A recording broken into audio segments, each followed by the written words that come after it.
अब देखो ना, मतदाता गलत, देश की संसद गलत, प्रधानमंत्री गलत, मंत्रिमंडल गलत, लोकतांत्रिक प्रक्रिया से चुनी गई पूरी सरकार गलत, कृषि कानून गलत, 370 को हटाना गलत, जीएसटी गलत, मेक इन इंडिया गलत, आत्मनिर्भर भारत गलत, राम मंदिर गलत, घुसपैठियों को हटाने के लिए कानून गलत, राफेल गलत, सर्जिकल स्ट्राइक गलत, एयर स्ट्राइक गलत, सर्वोच्च न्यायालय गलत, सर्वोच्च न्यायालय द्वारा गठित समिति गलत, समिति के सदस्य गलत, जियो गलत, जियो का टावर गलत, पतंजलि गलत और रामदेव भी गलत, मीडिया गलत, वैक्सीन गलत और पूरा का पूरा भारत देश ही गलत। बस सही है तो रास्ते पर डेरा जमाए आंदोलनकारी, लोगों का रास्ता रोके आंदोलनकारी, ऐस करते आंदोलनकारी, राकेश टिकैत, वामपंथी, शाहीन बाग, परिवारवादी पार्टियां, चीन, पाकिस्तान, घुसपैठिए, खालिस्तानी, विघटनकारी, टुकड़े टुकड़े गैंग, दबंग मतलब चुलुटियंस गैंग, आतंकवादी, विदेशी फंडिंग पर पल रहे देशद्रोही, तुष्टीकरण, अवार्ड वापसी गैंग, नशेड़ियों की जमात। सही और गलत की परिभाषा ही शायद अब हम युवाओं को बदलनी पड़ेगी। युवाओं के मन में एक प्रश्न बहुत दिन तक बना रहा कि कटप्पा ने बाहुबली को क्यों मारा। अब इसका उत्तर मिल गया है और सिनेमा चला भी अच्छा, जो चलना भी चाहिए था। अब इस देश के नौजवानों को यह जानना जरूरी है कि नेताजी सुभाष चंद्र बोस को क्यों और किसने मारा, अमर शहीद चंद्रशेखर आजाद की मुखबरी किसने की थी, श्री लाल बहादुर शास्त्री को किसने और क्यों मारा, महात्मा गांधी की हत्या के वह क्या कारण थे, डॉक्टर श्याम प्रसाद मुखर्जी जी की हत्या क्यों और किसने की। युवाओं, मेरे युवाओं दोस्त, जरा विचारो कि कहां कहां गलतियां हुई।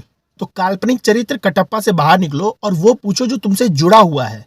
पता करो कि हम लगभग 800 साल तक गुलाम क्यों रहे।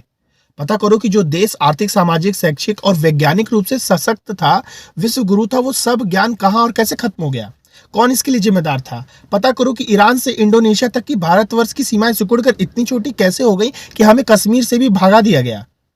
पता करो कि सोने की चिड़िया के पंख कैसे कतर दिए गए। पता करो कि गुरु गोविंद सिंह जी के मासूम बेटों को जिंदा दीवार में क्यों चुनवा दिया गया। पता करो कि महाराणा प्रताप को घास की रोटी क्यों खानी पड़ी। पता करो कि वीर मराठाओं की सेना पानीपत की तीसरी लड़ाई में अब्दाली से क्यों हार गई। पता करो कि झांसी की रानी वीरांगना लक्ष्मीबाई को किनके गद्दारी का दुष्परिणाम भुगतना पड़ा था। पता करो कि वीरों की धरती होते हुए भी हम गुलाम क्यों हुए, हमारी माँ बहनों को अपमान के आग में क्यों जलना पड़ा। पता करो कि बिना किसी समर्थन के भी नेहरू देश के पहले प्रधानमंत्री कैसे बन गए।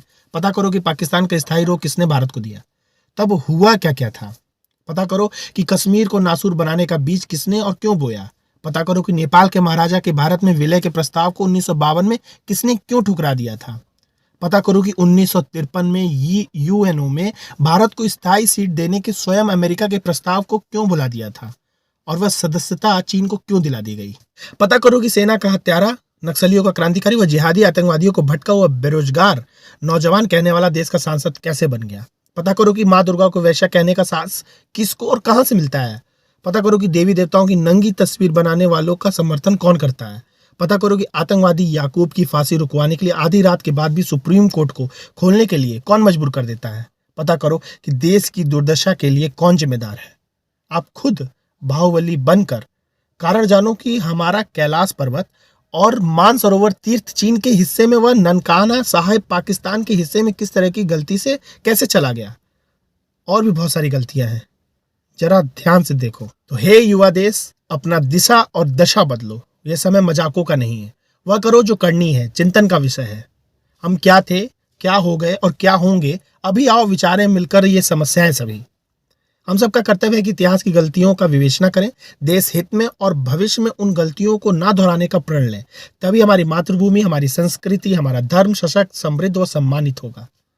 जो सेकुलर जाहिल कहते हैं कि हस्ती मिट्टी नहीं हमारी, जाकर देख अफगान पाक बांग्लादेश में बस्ती दिखती नहीं तुम्हारी, ऐसे लोगों की तो समझ जाओ आप लोग। भारत माता की जय।